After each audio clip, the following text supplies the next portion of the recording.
जिस नाम से बेइज्जती की गई उसी नाम को अपनी पहचान बना लिया। कॉकरोच पार्टी किसने बनाई, क्यों बनाई, कैसे बनाई, सारा बताता हूँ। कोर्ट में एक हियरिंग चल रही थी फेक डिग्रीज पर। तभी सीजीआई सूर्यकांत जी ने कोर्ट किया कि जो बेरोजगार युवा हैं, यंगस्टर्स हैं बेरोजगार, वो कॉकरोच की तरह होता है, नौकरी तो मिलती नहीं है। कुछ सोशल मीडिया एक्टिविस्ट बन जाते हैं, कोई मीडिया में चले जाते हैं और कुछ आरटीआई बन के हर एक को टारगेट करते हैं। हालांकि उन्होंने सफाई दी बाद में कि मैंने ये बात सिर्फ उन लोगों के लिए बोली थी जिन लोगों के पास फेक डिग्रीज है। अब ये पार्टी किसने बनाई वो बाद में बताता हूं, लेकिन किन मुद्दों को उठाने के लिए बनाई गई उनमें से एक मुद्दा, एक कहानी ये थी प्रदीप सागवान की। 22 साल का एक राजस्थान के छोटे से गांव का लड़का 3 साल से एक छोटे से कमरे में अपनी 2 बहनों के साथ किराए पर रहता था। उसके परिवार ने सारी जमा पूंजी 8 से 11 लाख रुपए उन पर खर्च कर दी। घर बनने से भी रोक दिया। पापा ने कहा कि पहले तू कुछ बन जा, घर तो बाद में बन जाएगा। सारा कुछ कर दिया।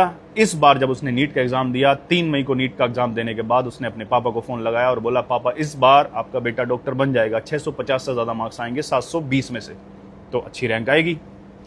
लेकिन फिर पेपर लीक होता है और जो भी हुआ आप सब जानते हो। वो जिस पे इतनी सारी जिम्मेदारियां लेकर चलते हैं ना, अक्सर वो बेटे जिन पे भार होता है पूरे परिवारों का, वो सहन नहीं कर पाया और खुद को उसने खत्म कर दिया।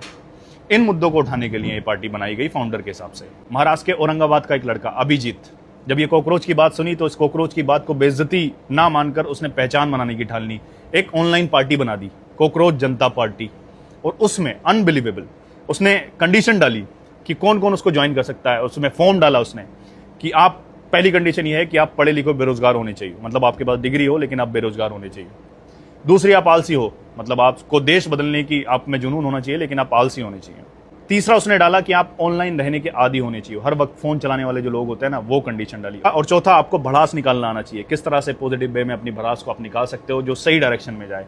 ये 4 चीजें अगर आपके अंदर हैं तो आप ये पार्टी ज्वाइन कर सकते हो। उसने बाकायदा गूगल फॉर्म एक्स पर अपलोड किया और उसका इतना बड़ा असर हुआ कि 2 दिन में ये अपने आप में एक बड़ी पार्टी, हालांकि कोई रजिस्टर्ड पॉलिटिकल पार्टी नहीं है, लेकिन किसी भी पॉलिटिकल पार्टी के इतने ज्यादा, पूरी दुनिया में इतने ज्यादा फॉलोअर्स नहीं है जितने उसने 2 दिन में बना लिए। पार्टी का मैनिफेस्टो क्या रखा है कि 50% रिजर्वेशन मिलना चाहिए वुमेन को कैबिनेट में। जो भी एमएलए या एमपी कोई भी डिफेक्टिव है तो उसको 20 साल से इलेक्शन के लिए बैन कर देना चाहिए। जो मीडिया, जो एंकर्स हैं, उनके अकाउंट का इन्वेस्टिगेशन होना चाहिए, और भी कई सारी कंडीशंस उन्होंने रखी।